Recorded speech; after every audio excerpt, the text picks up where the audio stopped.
যদি এই বছর ক্রিসমাসে তোমরা কোনো একখানা হেলদি অথচ সুপার টেস্টি কেকের রেসিপি বাড়িতেই বানিয়ে ফেলতে চাও, তবে আজকের ভিডিওটা তোমাদের জন্য। হ্যালো বন্ধুরা, আশা করি সকলে খুব ভালো আছো। আহারে বিহারে ক্রিসমাস স্পেশাল পর্বে তোমাদেরকে স্বাগত।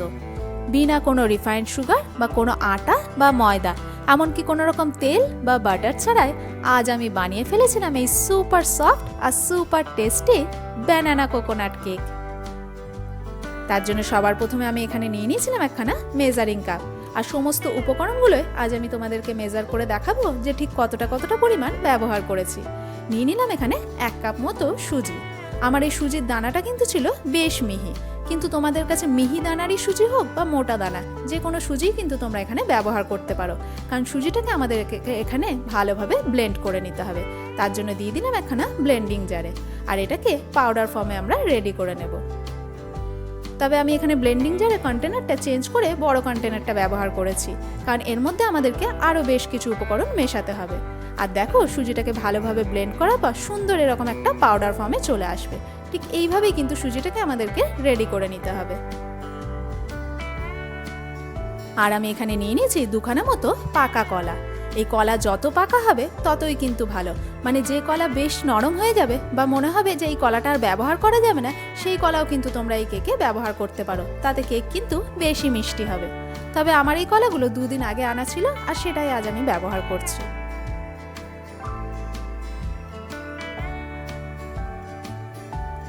কলাগুলোকেও টুকরো করে দিয়ে দেবো ওই সুজির ব্লেন্ডিং জারের মধ্যে, আর সঙ্গে দিয়ে দেবো আরও বেশ কিছু উপকরণ। নিয়ে নিয়েছিলাম এখানে 1/4 কাপ মতো মেল্টেড ঘি। আমি এখানে ব্যবহার করেছি পতঞ্জলি কাও ঘি, তবে তোমরা চাইলে কিন্তু এখানে দেশি ঘিও ব্যবহার করতে পারো। সঙ্গে দিয়ে দিচ্ছি ঠিক একই পরিমাণে 1/4 কাপ মতো টক দই। যেহেতু আজ আমি এখানে এগলেস কেক বানাচ্ছি, তাই এখানে আমি দইটা ব্যবহার করছি। তবে এই ব্যানানা কেকে তোমরা দই বা ডিম কোনোটাও যদি না ব্যবহার করো, তাতেও কিন্তু কেক বেশ ভালো হবে।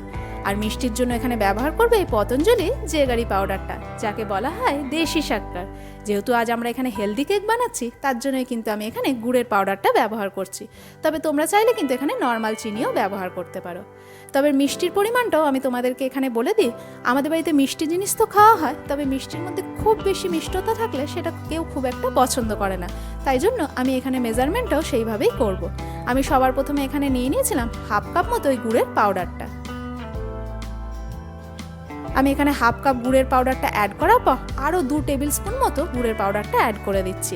তবে তোমরা যদি একটু বেশি মিষ্টি পছন্দ করো, তাহলে আরও 2 টেবিল স্পুন পরিমাণ বাড়িয়ে দিও। আর দিয়ে দিলাম 4টে মতো ছোট এলাচ। তোমরা যদি এলাচের পাউডার ব্যবহার করতে চাও, সেক্ষেত্রে পরে ব্যাটারের সাথে অ্যাড করে দিতে পারো। আর দিয়ে দিলাম 1/2 কাপ মতো দুধ। দুধটা কিন্তু ছিল আমার নর্মাল টেম্পারেচারে, না খুব গরম না খুব ঠান্ডা। এরপর এগুলোকে ভালোভাবে ব্লেন্ড করে নিয়েছি। দেখো, ব্লেন্ড করার পর সুন্দর এরকম একটা স্মুথ টেক্সচার কিন্তু চলে আসবে। এরপর আমি এই পেস্টটা ট্রান্সফার করে নিচ্ছি একটা মিক্সিং বলে। তোমরা দেখতেই পাচ্ছ কি সুন্দর একটা ফ্লোয়িং কনসিস্টেন্সি এসছে, আর সুপার স্মুথ আর সুপার ক্রিমিও কিন্তু হয়েছে।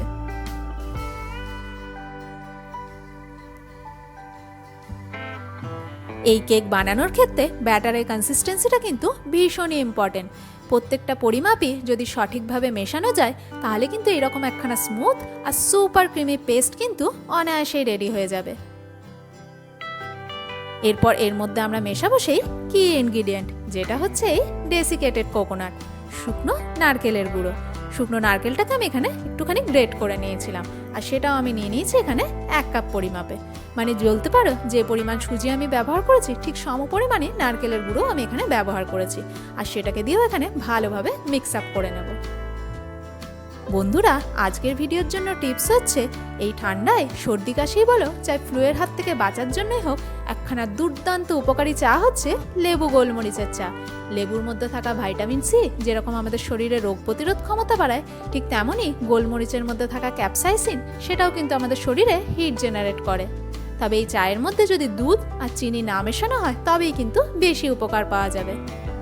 এই সুজির ব্যাটারের কেকের ক্ষেত্রে 2 খানা ইম্পর্টেন্ট জিনিস হচ্ছে, সবার প্রথমে সুজিটাকে ভালোভাবে ব্লেন্ড করে নিতে হবে, যেটা আমরা অলরেডি করে নিয়েছি। আর দ্বিতীয়ত, এটাকে রেস্টে রাখতে হবে বেশ খানিকক্ষণের জন্য। এরপর আমরা এটাকে চাপা দিয়ে রেখে দেবো মোটামুটি 1.5 ঘন্টা থেকে 1 ঘন্টার জন্য রেস্টে, যাতে সুজি ভালোভাবে দুধটা অ্যাবজর্ব করে ফুলে ওঠে তার ফলে কেকও হবে ভীষণ স্পঞ্জি আর দারুণ নরম। মোটামুটি 1.5 ঘন্টা পর গ্যাসের ফ্লেম একদম লোতে করে আমি বসিয়ে দিয়েছিলাম এখানে একখানা বড় মাপের পাত্র, আর তাতে দিয়ে দিলাম বেশ খানিকটা পরিমাণে লবণ। নুনটাকে ভালোভাবে স্প্রেড করে দেবো যাতে কেকটাও ইভেনলি বেক হয়। এরপর এর মধ্যে বসিয়ে দেবো একখানা স্ট্যান্ড, আর এটাকে ঢাকা দিয়ে মোটামুটি 10 মিনিটের জন্য লো টু মিডিয়াম ফ্লেমে প্রি হিট করে নেব। আর আমি এখানে নিয়ে নিয়েছিলাম একখানা গোল মাপের কেক টিন, কারণ এটাই ছিল আমার কাছে অ্যাভেলেবেল। তোমরা কিন্তু যে কোনো মাপের এবং যে কোনো ডিজাইনেরই কেক টিন এখানে ব্যবহার করতে পারো, তবে চেষ্টা করে একটুখানি ডিপ কেক টিন ব্যবহার করা, কারণ ব্যাটারটা যেহেতু এখানে বেশ খানিকটা ফুলে উঠবে। দিয়ে দিয়েছিলাম সামান্য একটুখানি সাদা তেল, আর সেটাকে দিয়েও ভালোভাবে গ্রিস করে নেব। সাইডগুলোকেও ভালোভাবে গ্রিস করে নিয়েছিলাম যাতে কেকটা ডিমোল্ড করতে কোনো রকম অসুবিধা না হয়। এরপর এর মধ্যে দিয়ে দিচ্ছি আমি একখানা বাটার পেপার, আর সেটাকে ওপর থেকে ভালোভাবে একটু ব্রাশ করে নেব। তার ফলে পেপারটাও বেশ সুন্দর অয়েলি হয়ে যাবে, আর কেকটাও ডিমোল্ড করতে কোনো রকম অসুবিধা হবে না। ব্যাস রেডি হয়ে গেল আমাদের কেকের জন্য মোল্ড। অন্যদিকে প্রায় 1 ঘন্টা রেস্টে থাকার পর বন্ধুরা দেখো সুজিটা এখানে কতটা ফুলে উঠেছে।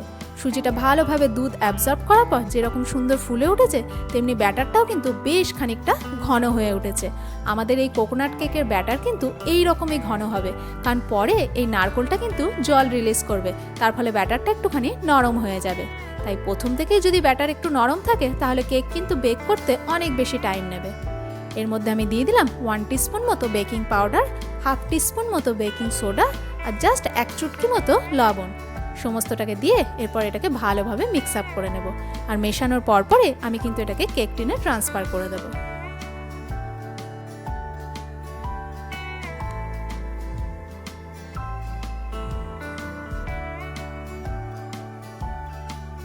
ভালোভাবে মেশানো হয়ে গেলে আমি এটাকে সঙ্গে সঙ্গে ট্রান্সফার করে দেবো কেক টিনের মধ্যে। আমি আবারও বলছি বন্ধুরা, আমাদের এই কোকোনাট কেকের ব্যাটার কিন্তু হবে বেশ খানিকটা ঘন, নইলে কিন্তু কেক বেক হতে অনেক বেশি টাইম নিয়ে নেবে।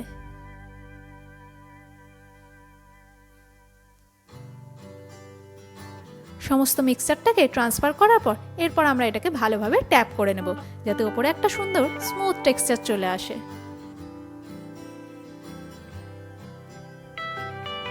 এরপর ওপর থেকে গার্নিশিং এর জন্য আমি দিয়ে দেবো একটুখানি ডেসিকেটেড কোকোনাট, তবে এটা কিন্তু পুরোপুরি অপশনাল। তোমরা না চাইলে নাও গার্নিশ করতে পারো, তাতেও কিন্তু এই কেক খেতে হবে অসাধারণ। সঙ্গে দিয়ে দিলাম একটুখানি আমন্ড কুচি, আর দিয়ে দেবো একটুখানি পেস্তা কুচিও।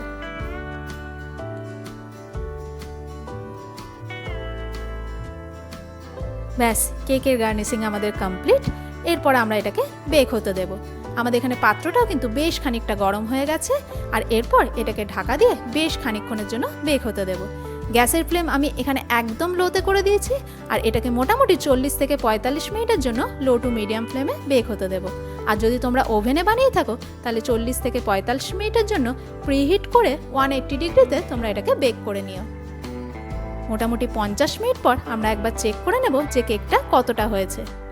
বন্ধুরা দেখো, টুথপিক ঢোকানোর পরে টুথপিক কিন্তু একদম নিট অ্যান্ড ক্লিন, মানে একদম শুকনো আর পরিষ্কার। তার মানে বোঝা যাচ্ছে কেক কিন্তু আমাদের পারফেক্টলি বেক হয়ে গেছে। আমার এই কেকটা বেক হতে মোটামুটি সময় লেগেছিল 50 মিনিট মতো। সেই জন্যই আমি তোমাদের আগে বলেছি ব্যাটার যদি বেশি পাতলা হয় তাহলে মোটামুটি এটা 1 ঘন্টার উপরে সময় লেগে যাবে। আর এরপর এটাকে নামিয়ে আগে ভালোভাবে ঠান্ডা করে নিতে হবে।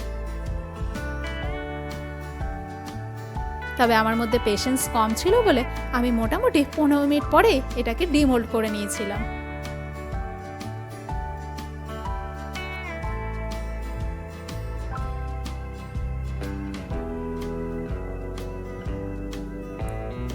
বন্ধুরা তোমরা দেখতেই পেলে কেকটা ডিমোল্ড করতে কিন্তু আমার কোনো রকম অসুবিধা হয়নি। আর বাটার পেপারটা সরিয়ে দেওয়ার পর কেকটা থেকে কিন্তু এখনো ধোঁয়া বেরোচ্ছিল, মানে কেকটা কিন্তু এখনো ভালোভাবে ঠান্ডা হয়নি। এই কেকখানা কিন্তু হয়েছিল সুপার সফট, সুপার স্পঞ্জি আর দারুণ জালিদার। আর বেকিং এর পর এর কালারটাও এসেছিল অসাধারণ। তার সঙ্গে সঙ্গে পেস্তা আর আমন্ডটা বেক হওয়ার পর হয়ে গেছিল সুপার ক্রাঞ্চি। আর ওপর থেকে যে ডেসিকেটেড কোকোনাটটা দিয়ে গার্নিশ করেছিলাম তার ফলে স্বাদও কিন্তু এসেছিল অসাধারণ। তাই বন্ধুরা তোমরাও যদি আমার মতো নারকেল ভালোবেসে থাকো তাহলে অবশ্যই ট্রাই করে ফেলেই কেকখানা। বন্ধুরা তোমরা দেখতেই পাচ্ছ এর ভেতরটা কিন্তু হয়েছিল সুপার জালিদার। তাই তোমরাও যদি তোমাদের পরিবারের জন্য একখানা হেলদি কেকের রেসিপি খুঁজছো, তাহলে এই সুজি, গুড় আর ঘি দিয়ে বানিয়ে ফেলে এই হেলদি ব্যানানা কোকোনাট কেক। আর রেসিপিটা যদি ভালো লেগে থাকে অবশ্যই ভিডিওটাকে একটা লাইক করে চ্যানেলটিকে সাবস্ক্রাইব করো। আর যদি ফেসবুক থেকে দেখে থাকো পেজটিকে ফলো করার অনুরোধ রইল। আমার আহারে বিহারে পরিবারের সকল বন্ধুদেরকে জানায় আগাম ক্রিসমাসের শুভেচ্ছা। Merry Christmas to all of you deer.